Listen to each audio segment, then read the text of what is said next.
Hello, everyone. Hi, guys.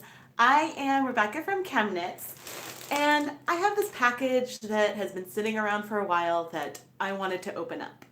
And since what's in here is, not necessarily like a lot of variety or anything, I thought I would combine it with talking about the difference between Knit Picks Hawthorne and Knit Picks Stroll. And the reason why I wanted to talk about the difference between these two yarn lines is that Knit Picks Hawthorne is the yarn that's on sale this month. It is 20% off, not just the bare yarn. Hi guys! Not just the bare yarn, but the entire line of Hawthorne yarns. And so I thought it was worth talking about since I've only used it once on the channel so far, talking about what it was like. But while I'm mentioning Knit Picks, books are currently 40% off as well. And I don't know how long the book sale is going for, because I couldn't find an end date on their website. But if there's been a book that you've been sort of waiting on, now's a good time to get it because 40% off. Oh yay, you have 5 skeins of bare Hawthorne in your cart right now? Well, yeah, we'll see what's in here. I mean, Hawthorne was out of stock when I was waiting for Stroll to come back in. And at first I was like, oh, they don't have Stroll. Maybe I'll get Hawthorne. But then Hawthorne was out of stock. It's in stock now. But I was waiting for it and I sort of bit my tongue and didn't buy a 20 pack, which is almost a good thing because now it's 20% off and the savings for a 20 pack is only 15%. So let's open up this package and see. My Knit Picks orders don't usually come in bags. They usually come in boxes. But, all right, I've got my packing slip. See if there's I don't see a postcard, but, da-da-da-da! Hello, everyone. So I have a full bag of Knit Picks Hawthorne. So for me, it was nice to use this sale to get one bag, which is 10 skeins for 20% off, instead of buying 20 skeins for 15% off. Hi, welcome. I'm glad that you needed a break and that I can help with that. When the monthly yarn sale happens, it does not stack with the bulk yarn discount.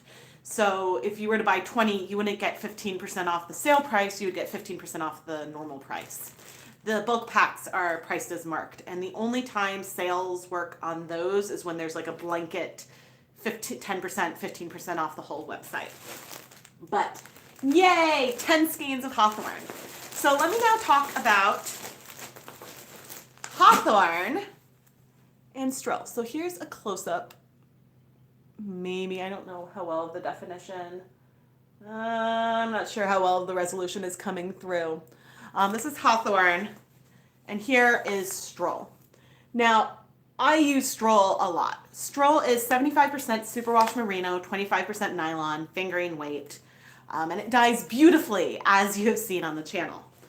Hawthorne is 80% superwash fine Highland wool and 20% polyamide, which is basically nylon. And I don't know, what I don't know is if nylon's a brand name or something, and so that's why there's a difference with how they are listing them.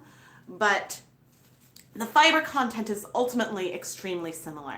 It's how the yarns are that are spun and everything that is a little more different. So both of these are 100 grams. And in terms of yardage, okay, the Hawthorne is a denser yarn. This one only has 357 yards per 100 grams, whereas the Stroll has 462 yards per 100 grams. Yes, exactly. So the main difference, so that's the yardage difference. The main difference between the two is Stroll is a 4-ply yarn and Hawthorne is only 2-ply.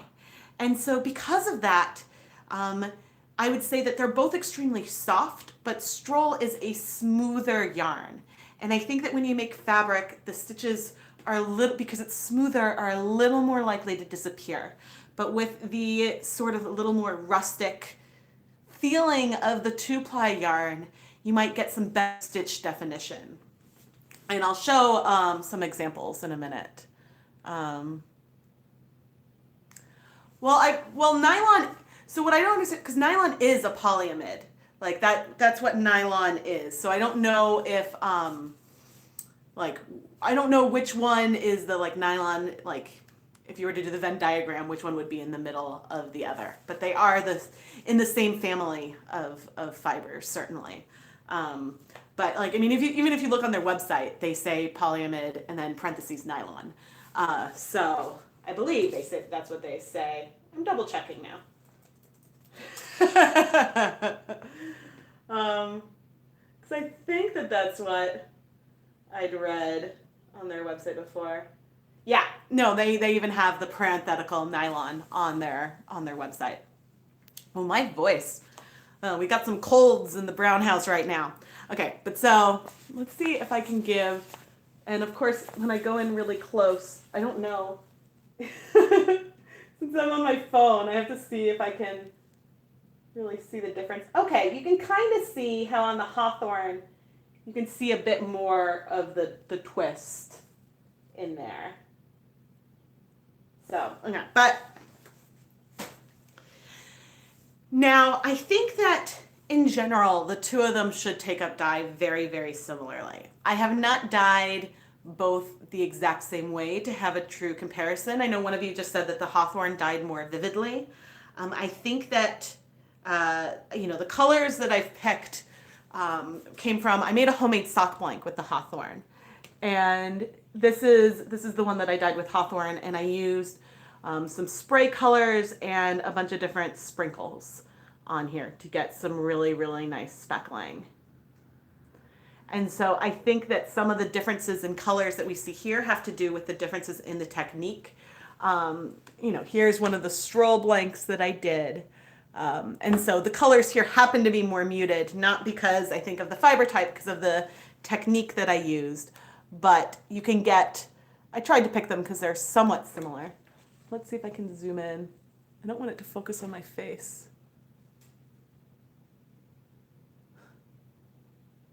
So if you can maybe see yeah, it's a little hard.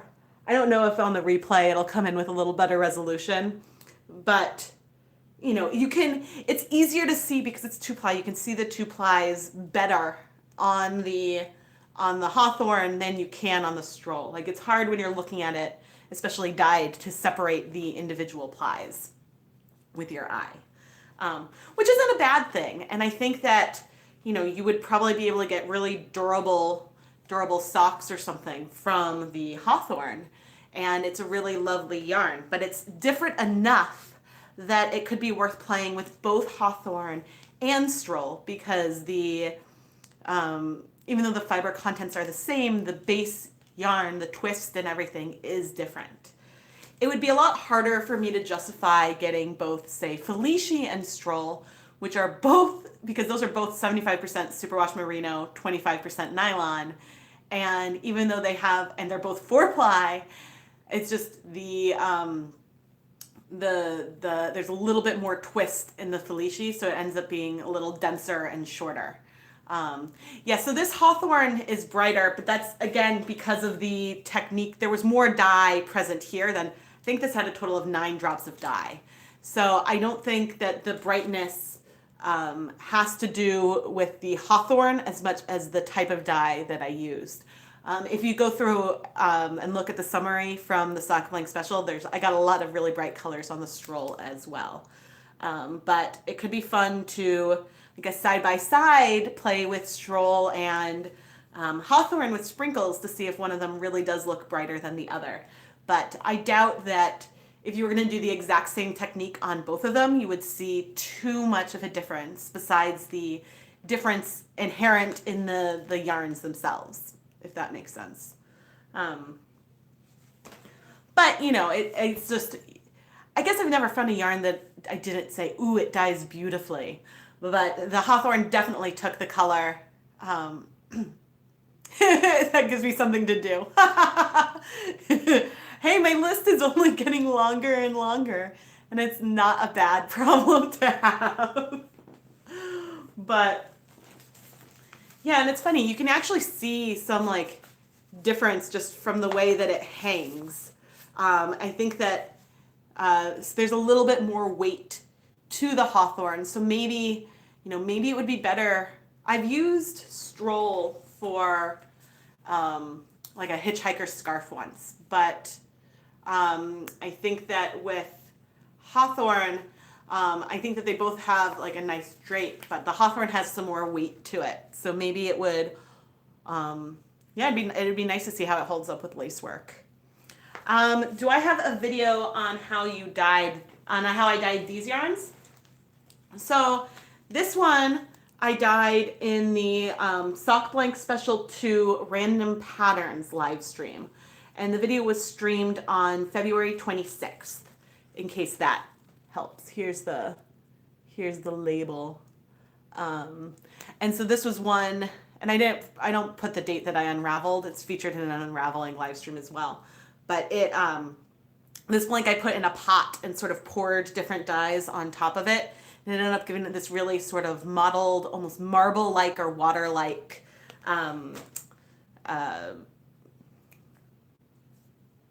pattern. I was like, what's the word?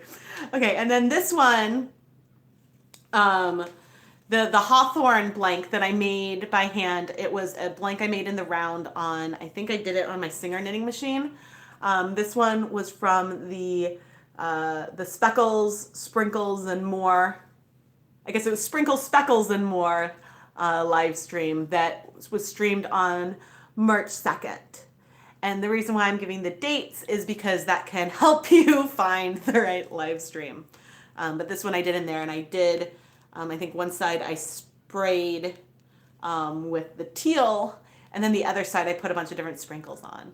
And so if you want to see a video sort of without seeing the whole dyeing, just the summary, you can go to the Sock Blank Special summary video, because they'll have pictures of like the dyeing process and the blanks and the finished yarns in there.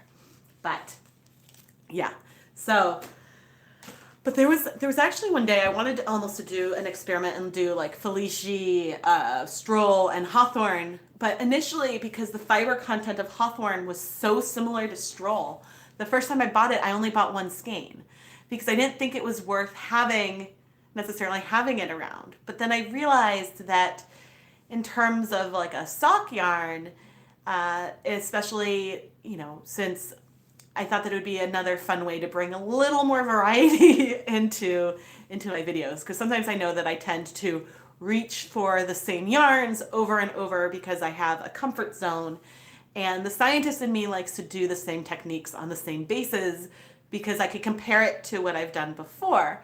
Whereas whenever I try something that is brand new, it's like, well, is this because of the technique or because of the yarn?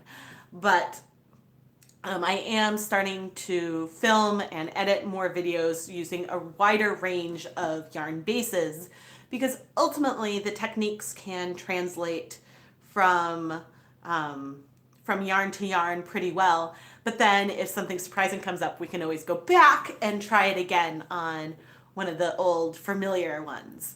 But if you watch one of my recent unboxings, I just had 40 new skeins of Stroll show up. So I'm not done with that, not by a long stretch. Woohoo! That would be exciting. Okay. What kind of challenge?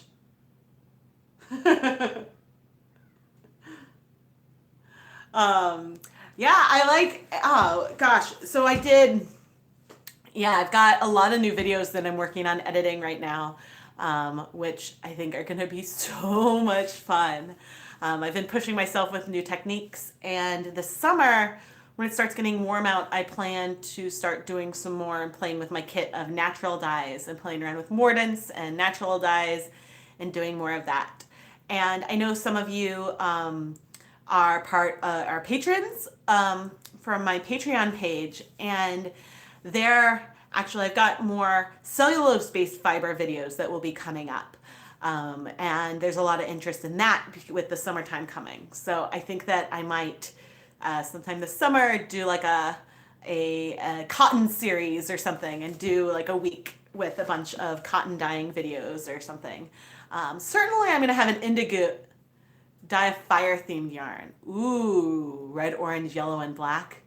Ooh, that would be fun. Yes, those are, Actually, I do have a lot more reds coming up in videos. I got some requests for doing more red, but I like the idea of, I love doing the like yellow, orange, and red together, and I like mixing them with black. And in fact, there is a yarn that, well, maybe it was pink and yellow and then black, but there's something that I literally just finished filming the like end conclusions for just now. So your comment comes in with good timing. But yeah, I think that, I guess I didn't know how much interest there was to see more cellulose techniques, and so the cottons, the linens, and things like that. So I am going to play around with that a bit more, and if for people that are patrons, the early access video, which since Ryder has a sick day today, and well, I guess technically I have a sick day too. Since we have a sick day, I'm not able to film it today, hopefully tomorrow. But the early access video should be out by next week at the latest. And all the Patreon early access videos will be, each time the new early access video comes out, then it will become public to everyone. So even if you aren't a patron of ChemKnits, you will get access to all of these videos all at once.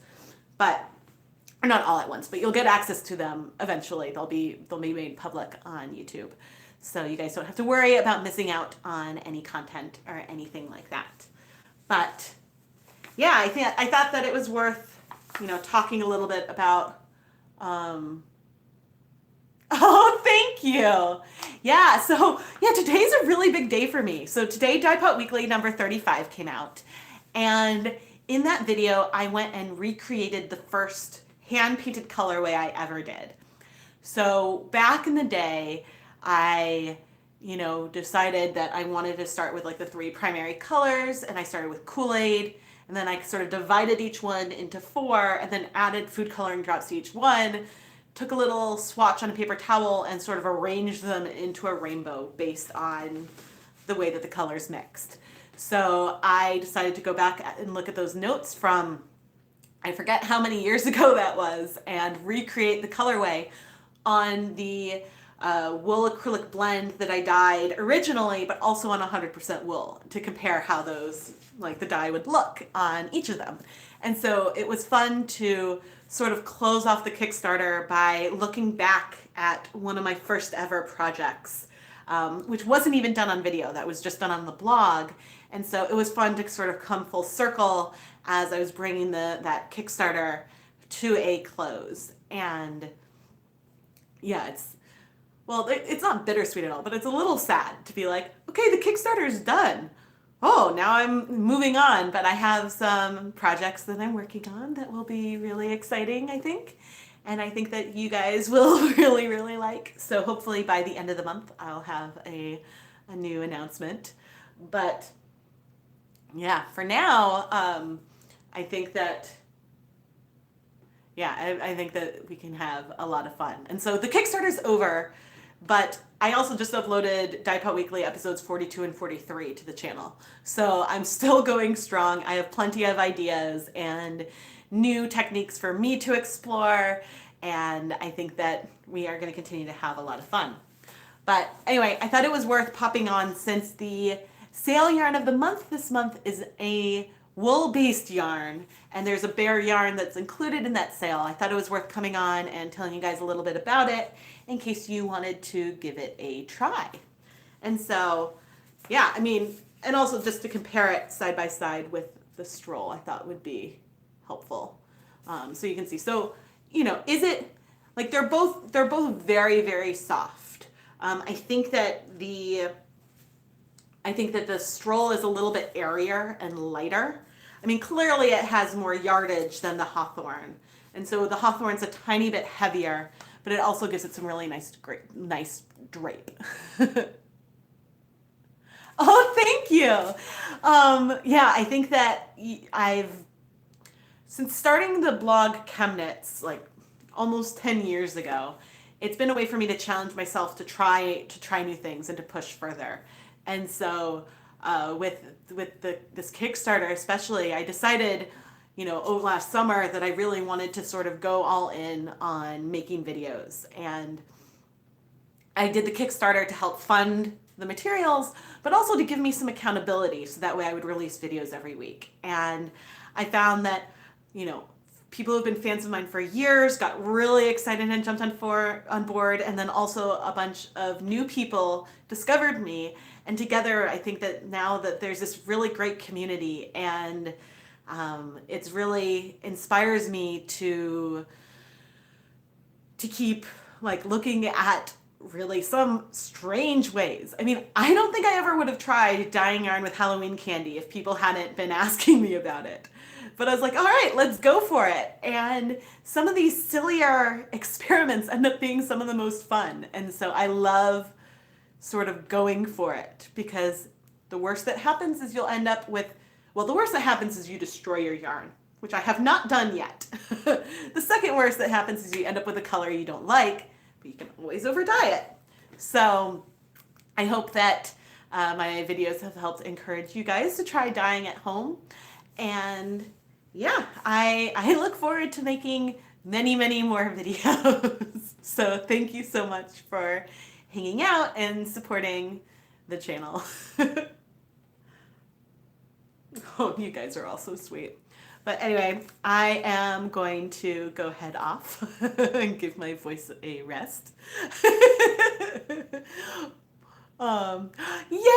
Oh, and I love how many of you are dyeing with your kids as well. It is so fun to give them color control. And oh, I've got a video. I had Lucas like drawn a picture. I drew like a big oval, and I was like, ooh, design your own yarn. And so he not only designed the yarn and like colored the pattern that he wanted me to make, but he also told me what he wanted me to turn the yarn into. And so I think that it is so much fun. And yeah, I love, especially because he doesn't have the dexterity yet to learn to knit, and not to mention the patience and everything for that. It's just a really fun way to get the kids involved with fiber arts at a really young age, or even an older age. So anyway, I will drop actually the link. I just dropped a link in the chat for the Bear Hawthorne, which is 20% off this month. It's a good deal. It's a fun yarn. It dyes beautifully. And don't forget about the Knit Picks 40% off sale if you wanted some bucks. And I hope that you guys all have a fantastic day. And hopefully, next week I'm probably going to have a really special, really exciting, really fun new type of live stream. So stay tuned. Once I know that everyone is healthy and that everyone's going to be going to school next week, I'll schedule that. But I hope you guys have a fantastic day. Goodbye, everyone.